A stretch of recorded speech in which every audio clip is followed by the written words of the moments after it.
राजस्थान के जिला बूंदी के एक गांव शकरपुर में जन्मी कंजर युवती पिंकी की दास्तान दुखद और फिल्मी सी है।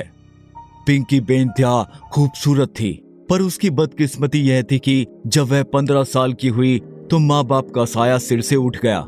लेकिन वह लावारिस कहलाने से इसलिए बच गई क्योंकि उसके पिता ने 2 शादियां की थी।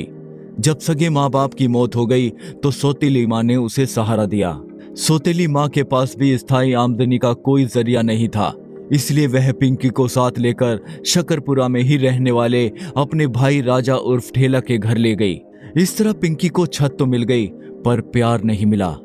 सौतेले मामा राजा के घर भी माली हालत ठीक नहीं थी। जैसे तैसे खींचतान कर तीनों का गुजारा होता था। कई बार तो फांकों की भी नौबत आ जाती थी। 15 साल की पिंकी पर यौवन कुछ इस तरह मेहरबान हो गया था कि जो भी उसे देखता बस देखता ही रह जाता।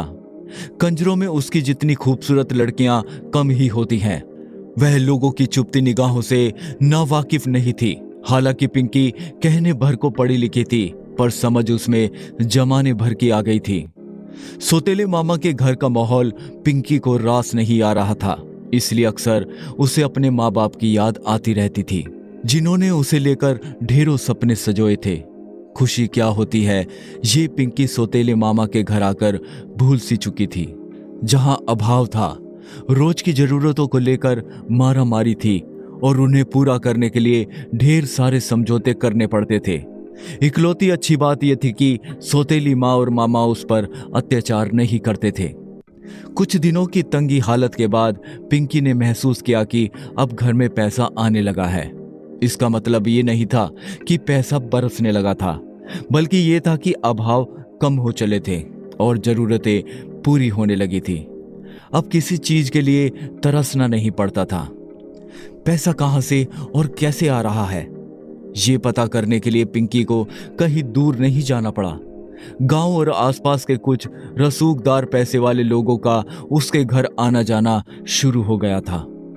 उन लोगों के आते ही सौतेली माँ उनके साथ कमरे में बंद हो जाती है और 4-6 घंटे के बाद जब उनके जाने पर बाहर निकलती तो उसका जिस्म भले ही निढाल होता, पर चेहरे पर रौनक होती थी। ये रौनक उन पैसे की देन थी जो उसे शरीर बेचकर मिलते थे। पिंकी अब पहले सी नासमझ और मासूम नहीं रह गई थी। वह इन सब का मतलब समझने लगी थी। अब बड़ी बड़ी कारें भी सौतेली माँ को लेने आती थी। 3-4 दिन बाहर रहकर वह लौटती और उसके पास नोटों की गड्डियां होती थी। इस पर पिंकी को गुस्सा और तरस दोनों आता था कि क्या जरूरत है देह बेचने की। तीनों मिलकर मेहनत मजदूरी करके इतना कमा सकते हैं कि इज्जत से गुजारा कर सकें। उसे इस माहौल में घुटन सी होने लगी थी। अब वह कोठेनुमा इस घर से आजाद होने की सोचने लगी थी, पर यह आसान काम नहीं था। शकरपुरा के बाहर की दुनिया इससे जुदा नहीं होती, यह भी पिंकी की समझ में आने लगा था। कहीं भाग जाना या चले जाना उसके वश की बात नहीं थी। आने जाने वाले ग्राहकों की नजरें पिंकी के खेलते यौवन पर पड़ने लगी थी। इससे वो और घबरा जाती थी कि कहीं ऐसा ना हो कि उसे भी देह धंधे के दलदल में धकेल दिया जाए। हालांकि अभी तक माँ या मामा की तरफ से इस तरह की कोई बात नहीं की गई थी, पर उसका डर अपनी जगह स्वाभाविक था, क्योंकि अक्सर मामा खुद माँ के लिए ग्राहक ढूंढ कर लाता था। कोई 3 साल पहले एक दिन राजा ने बताया कि अब उसे ग्वालियर के रेशमपुर, जो बदरपुरा के नाम से जाना जाता है, में रहने वाले मौसा के यहाँ जाना है, जो उसे वहां कोई अच्छा काम दिला देंगे। मुद्दत से आजादी के लिए छटपटा रही पिंकी ने जब ये खबर सुनी तो खुशी से झूम उठी कि चलो जिंदगी अब रास्ते पर आ जाएगी। वह ग्वालियर में मेहनत करके कमाएगी, इसलिए वह झट से राजी हो गई। जल्द ही मामा ने उसे मौसा के पास ग्वालियर भेज दिया।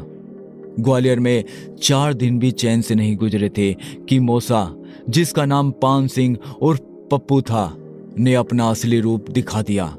अपनी बेटी समान पिंकी से यह कहते उसे कतई शर्म नहीं आई कि अब उसे यहाँ रहकर धंधा करना होगा। अब पिंकी को समझ में आया कि क्यों कुछ दिनों से मामा उससे नरमी से पेश आ रहा था, लेकिन जब धंधा ही करवाना था तो उसे यहाँ लाकर क्यों छोड़ गया। ये काम तो वो गांव में भी करवा सकता था। ये बात पिंकी की समझ में तुरंत नहीं आई, चूंकि वह इस पेशे में नहीं आना चाहती थी। इसलिए वह पान सिंह के आगे हाथ जोड़कर गिड़गिड़ाई कि उससे ये पाप ना करवाया जाए। उसके गिड़गिड़ाने का पान सिंह पर कोई असर नहीं हुआ। उल्टे उसने पिंकी को बताया कि उसका मामा उसे 9 लाख रुपए में बेच गया है। यह सुनकर पिंकी के होश फाख्ता हो गए। अब उसकी समझ में आ गया कि सौतेली माँ और मामा ने किश्तों में पैसे कमाने की बजाय एक मुश्त मोटी रकम कमा ली है। अपनी किस्मत पर वह खूब रोई। भागने या बचने का कोई रास्ता उसे नहीं दिखाई दिया, इसलिए वह पान सिंह के इशारों पर नाचने लगी। रोज ग्राहक आते थे जिनसे पान सिंह अच्छे पैसे वसूल करके उसे उनके साथ कमरे में बंद कर देता था। ग्राहक उसे तबीयत से नोचते खसोटते थे और पूरी कीमत वसूल कर चलते बनते थे। धीरे धीरे पिंकी को पता चला कि इस इलाके के ज्यादातर मकानों में यही काम होता है। पिंकी को एहसास हो गया कि उसकी जिंदगी की यही नियति है। गांव में रहते वह सपने देखा करती थी कि उसकी शादी हो गई है और उसका एक अच्छा खासा देवता समान पति है, जिसके लिए वह सुबह शाम खाना बनाती है, उसके कपड़े प्रेस करती है और उसका खूब ध्यान रखती है। वह भी उसे खूब प्यार करता है। लेकिन यहाँ रोज एक नए मर्द से उसकी शादी होती थी, जो प्यार के नाम पर 2-4 घंटे में अपनी जिस्मानी प्यास बुझाकर चला जाता था। कभी कभी पिंकी को अपने जिस्म से घिन आती थी। शरीर ही नहीं बल्कि उसे तो अपनी आत्मा से भी घिन आने लगी थी, पर वह कुछ नहीं कर सकती थी। पान सिंह के लिए वह टकसाल या नोट छापने की मशीन थी, जो रोज हजारों रुपए उगलती थी। एवज में उसे अच्छा खाना पीना, कपड़े और कॉस्मेटिक का सामान मिलता था। वे एक ऐसी कठपुतली थी जिसकी डोर रिश्ते के इस मोसा पान सिंह की उंगलियों पर बंधी थी। ग्वालियर में रहते पिंकी ने हजारों ग्राहकों को निपटाया। कुछ ही महीनों में वह एक माहिर कॉल गर्ल या